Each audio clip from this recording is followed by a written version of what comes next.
So Stephen Schwartz was on the legal team and he was doing the legal research for the case. And he asked ChatGPT for help, and ChatGPT gave him some cases that had real sounding names and real looking citations, and he used those cases in his submission. It turned out the cases weren't real. No such cases existed. At least 6 of the cases were not real. He said he was unaware of the possibility that ChatGPT could do this when he put the cases into his submission. He had along the way asked ChatGPT to confirm the cases were real, and ChatGPT had reassured him in the chat window that they were, but they clearly weren't. Yeah, I mean, do you find this a little astounding that, you know, clearly a university-educated person has fallen down this trap? So I know he got quite a dressing down from the judge. Yeah, look, I mean, a lot of people don't really understand fully how ChatGPT works. So it's not like having a conversation with a person. ChatGPT doesn't lie per se. It's a text generator. It has a probabilistic model for generating text. So it's seen a lot of case names on the internet, because there's a lot of case names on the internet, and it makes things look like a case name in the right format with the right kind of citation. But that doesn't mean that that case with those parties and that citation really exists. More broadly, Lyria, it brings into the question of how AI is used and indeed developed and regulated. The EU this week, lawmakers there took a key step towards passing landmark restrictions on the use of AI. Can you tell me what they're doing? Is it a good idea? And where do you start with regulating, in your opinion?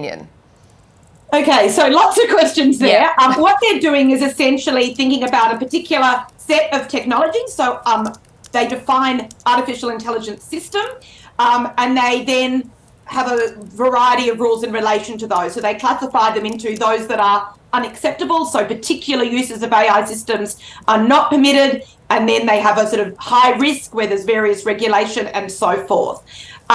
In terms of the particular case with the lawyer in New York, you don't really need something like what Europe's doing.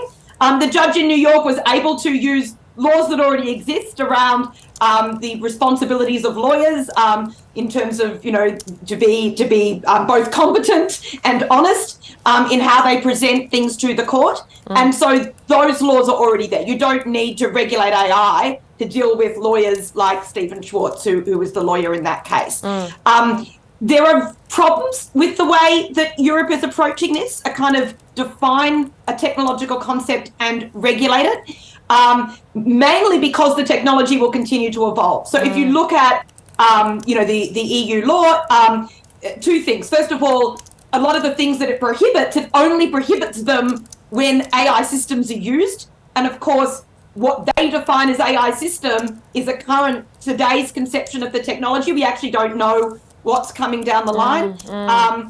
And realistically, I think it's very hard to regulate around a particular set of technological practices, which one is inevitably always going to be playing catch up because, Yeah, so where should the regulation start? We know that the government here has, I think, an 8-week consultation period around AI regulation. And so where should you start with the laws when you're conceiving them here?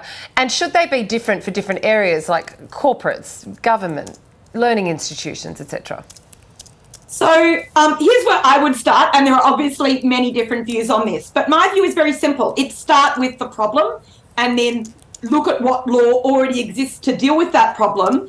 And if the law is not dealing well with new context, so if the law is a poor fit for the current practices using AI, then look at how those laws need to change. So to give you an example, one of the things we know that is problematic with AI is bias.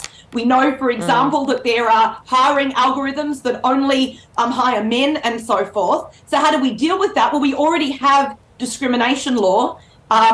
We can go back to that law and see, does this apply well when instead of a human decision maker who is biased, we have an AI system relying on biased historical data to draw inferences? And the answer is no, but we can still think, well, how do we deal with the problem of discrimination, looking at discrimination law better in light of those new practices? What reforms are required? That doesn't necessarily involve defining a particular set of technological practices and regulating those. It involves fixing legislation so that they're well adapted to practices, however, different kinds of ways of doing it, of decision making in that case.